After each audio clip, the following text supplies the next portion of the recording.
네, 천재 김수학 저자 공통국어 내신 대비 수업 시작하겠습니다. 수업을 시작하기 전에 우리가 내신 대비에서 꼭 필요한 내용 두 가지를 전달하고 가겠습니다. 자, 일단 첫 번째는 여러분도 아시다시피 시험 문제를 출제하는 건 제가 아니라 학교 선생님이라는 거예요.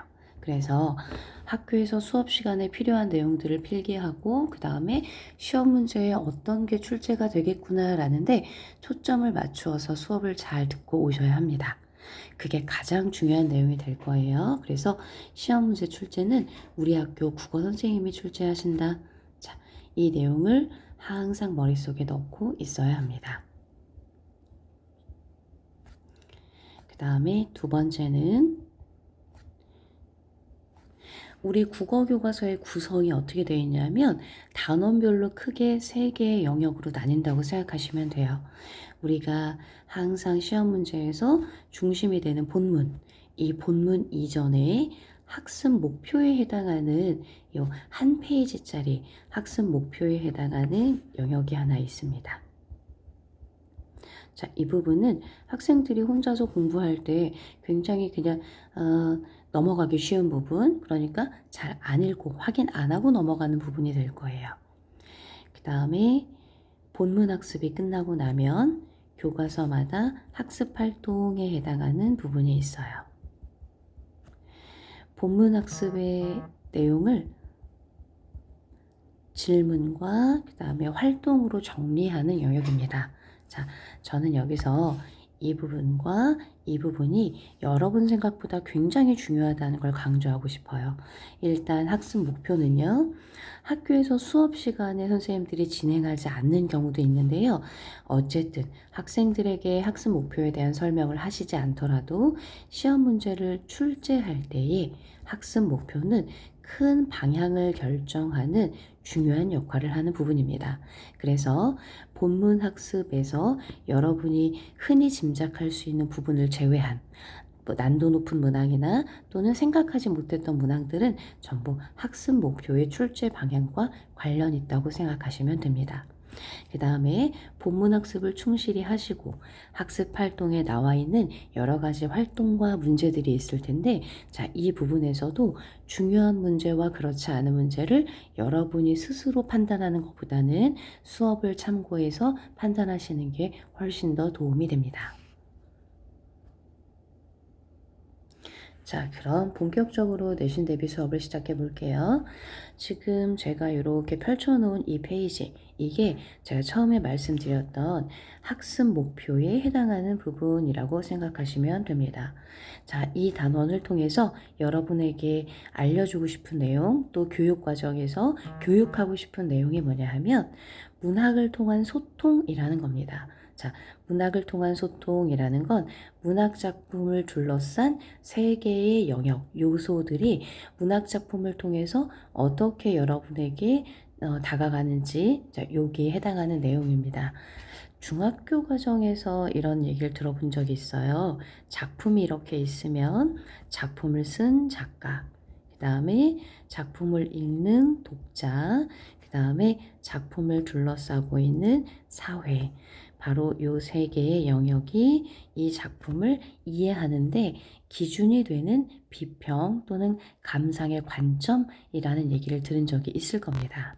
바로 이 단원이 이 작품을 둘러싼 작가와 또 사회, 또 독자의 반응, 이런 것들을 여러분과 함께하는 그런 단원이라고 생각하시면 됩니다.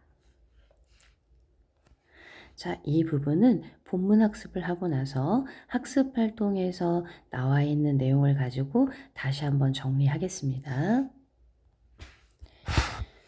자, 본문으로 들어가면 첫 번째 단원이 내가 사랑하는 사람이라는 제목의 현대시가 한 편 나옵니다. 자, 그리고 평가 문제집 또는 자습서 또는 여러분이 사용하고 있는 여러 교재에는 본문 옆에 이렇게 핵심 강의 제재, 개관 이래서 이 작품에 대한 설명이 이렇게 박스 형태로 정리되어 있는 것들이 있을 거예요. 자, 이런 경우 그냥 흘려 읽거나 또는 단순하게 암기하지 마시고 각각의 단어들이 이 작품과 어떤 관련이 있는지를 이해하고 암기하셔야 합니다. 자, 우선 선생님과 함께 작품 본문 해석을 하고 그 다음에 왼쪽에 나와 있는 박스가 이 작품과 어떤 관련이 있는 단어들인지 한번 정리하겠습니다. 자, 시를 딱 봤더니 이미 제목에서 화자가 명시적으로 나라고 드러나 있어요. 그 다음에 시의 제목이 내가 화자가 사랑하는 사람이라고 나와 있습니다. 그러니까 이 시의 중심 소재는 화자가 사랑하는 사람이 됩니다. 그러면 우리는 이 시를 화자가 어떤 사람을 사랑하는지에 포인트를 맞추어서 감상하고 정리하면 되겠습니다. 자, 1년을 한번 볼게요. 나는 그늘이 없는 사람을 사랑하지 않는다. 나는 그늘을 사랑하지 않는 사람을 사랑하지 않는다. 나는 한 그루의 나무 그늘이 된 사람을 사랑한다. 그러면 화자가 사랑하는 사람은 한 그루의 나무 그늘이 된 사람입니다. 자, 1행과 2행을 통해서 그 이유를 짐작해 볼 수 있는데요. 그늘이라는 단어는 우리가 흔히 삶에 있어서의 어떤 시련 또는 고통을 의미합니다. 그래서 화자는 삶에 있어서 시련과 고통이 없는 사람, 시련이나 고통을 경험해 보지 않은 사람은 사랑하지 않는다라고 이야기해요. 또 시련이나 고통을 사랑하지 않는 사람을 사랑하지 않는다라고 이야기합니다. 1행과 2행에서의 그늘은 시련과 고통이라는 의미로 동일한 의미를 지닌다라고 볼 수 있습니다. 그런데 3행에서의 그늘은 한 그루의 그늘이 된 사람, 여기서는 시련과 고통이라는 의미보다는 나무의 그늘이 사람들에게 그늘 이렇게 햇빛을 가려주듯이 다른 사람의 아픔을 위로할 수 있는 사람, 즉 여기서 그늘의 의미는 1행과 2행에서의 부정적인 의미와는 달리 긍정적인 의미로 타인에 대한 위로 또는 공감이라고 해석할 수 있습니다. 그래서 한 그루의 나무 그늘처럼 타인에게 위로와 공감을 주는 사람을 사랑한다라고 이해하시면 됩니다. 여기에서 이 작품의 첫 번째 포인트가 나옵니다. 1행과 2행에서의 그늘은 부정적인 의미의 그늘이라면 3행에서의 그늘은 긍정적인 의미의 그늘로 하나의 단어가 이중적인 의미로 쓰였다라고 하는 게 이 작품의 포인트입니다. 햇빛도 그늘이 있어야 밝고 눈이 부시다 이렇게 나와 있어요. 자, 햇빛도 그늘이 있어야 그러니까 그늘과 햇빛은 서로 대조적인 의미의 시어가 되죠. 햇빛, 그늘. 이 친구들은 햇빛은 밝고 그늘은 어둡고 그런데 이 어둠이 있어야 햇빛이 밝고 눈이 부시다라고 하는 게 더욱더 강조된다라는 의미로 쓰였죠. 나무 그늘에 앉아 나뭇잎 사이로 반짝이는 햇살을 바라보면 세상은 그 얼마나 아름다운가. 바로 이 세 줄이 요 위에 나와 있는 햇빛의 그늘이 있어야 밝고 눈이 부신 이유에 해당한다고 보시면 됩니다. 그늘에 앉아 있을 때 반짝이는 햇살이 더욱더 밝고 아름답게 느껴진다라고 생각하시면 되겠죠. 여기에서의 그늘은 그냥 우리가 알고 있는 나무 그늘 이렇게 사전적인 의미로만 이해하셔도 됩니다.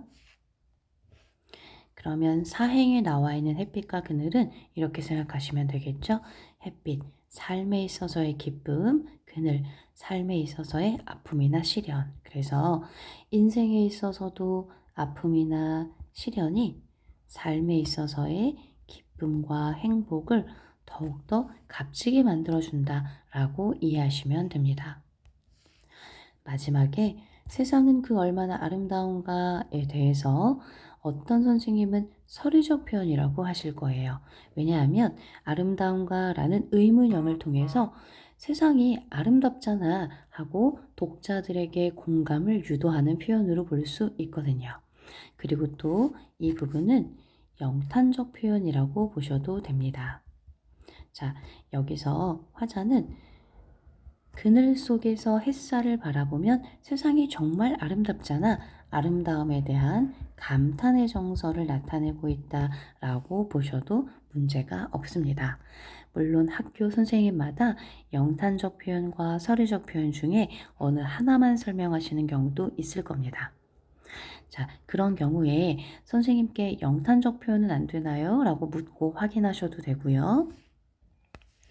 또는 학교 선생님께서 말씀하신 표현법만 기억하고 문제를 풀어도 크게 문제가 되지 않을 거예요. 그럼 이연의 내용으로 넘어가 볼게요. 나는 눈물이 없는 사람을 사랑하지 않는다. 나는 눈물을 사랑하지 않는 사람을 사랑하지 않는다. 나는 한 방울의 눈물이 된 사람을 사랑한다. 화자가 사랑하는 사람은 한 방울의 눈물이 된 사람이라고 생각하시면 되겠죠.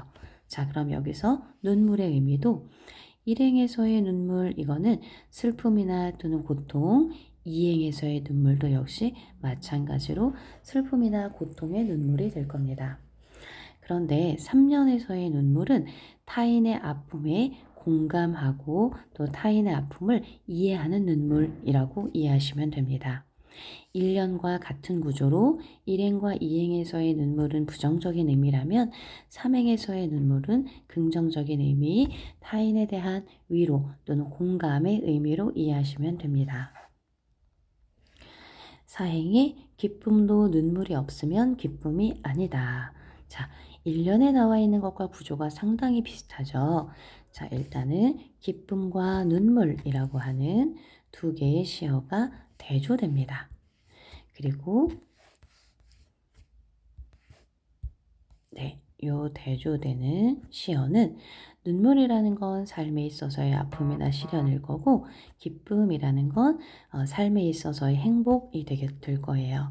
시련이 없다면 삶에 있어서의 행복도 행복이 아니다라는 의미입니다.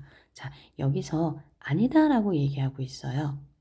우리가 이런 말들을 단정적이다라고 표현하거든요. 그러니까 화자는 삶에 있어서의 행복은 반드시 어떤 시련이나 아픔이 있어야만 값지고 그다음에 의미가 있다라는 생각을 추측이나 이런 표현이 아니라 단정해서 이야기하고 있다. 딱 잘라 말하고 있다. 이렇게 기억하시면 됩니다.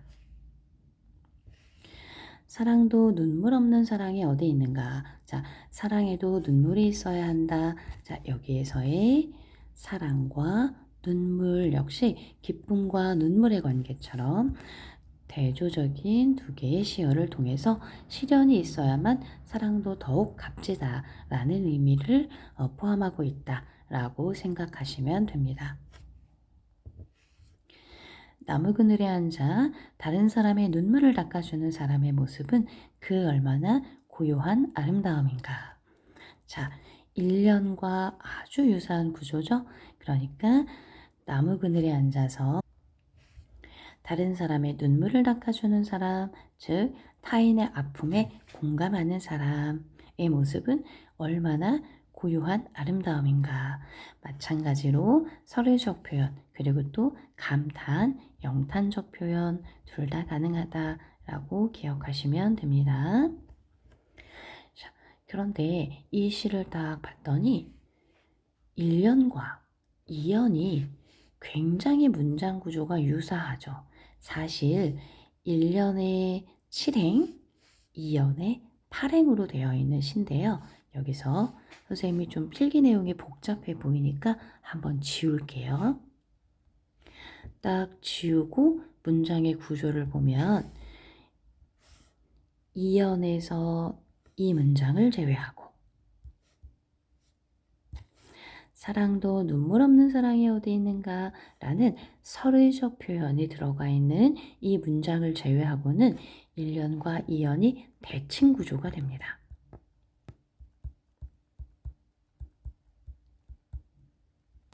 자, 대칭 구조라는 건 문장의 구조가 유사하다. 그래서 유사한 문장 구조를 반복했다. 또는 1년과 2년이 대체로 대칭 구조에 해당한다 라고 표현할 수도 있습니다. 대칭 구조, 대구법 이렇게 이야기할 수도 있어요.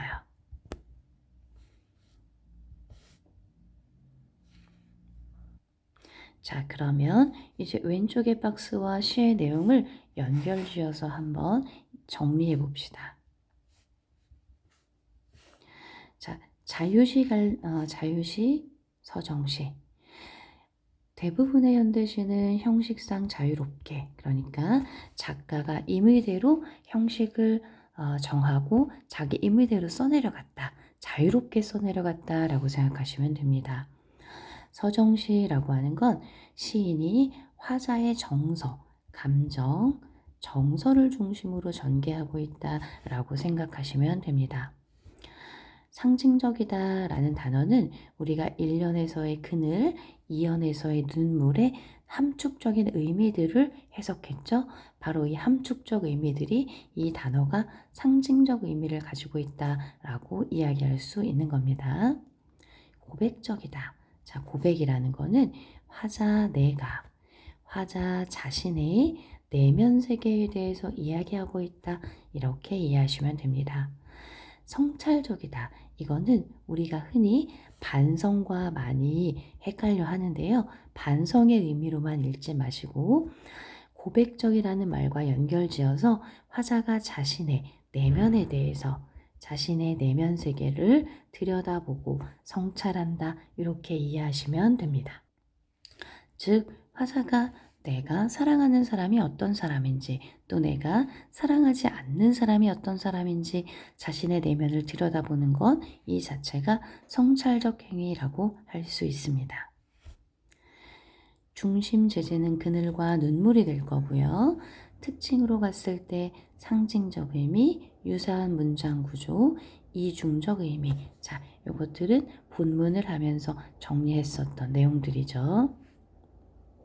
그러면 본문 해석에 대해서는 여기까지 정리를 하고 학습 활동에 나와 있는 부분들을 정리해 보겠습니다. 학습 활동에 나와 있는 부분들이 시험 문제 출제에서 굉장히 중요하기 때문에 아마 선생님이 잔소리를 하면서 영상을 계속 촬영하다 보면 분량이 좀 길어질 것 같아요. 그래서 이 부분과 나누어서 업로드 하겠습니다. 영상을 한번 끊고 내가 사랑하는 사람의 학습 활동에 대한 영상을 업로드 하겠습니다.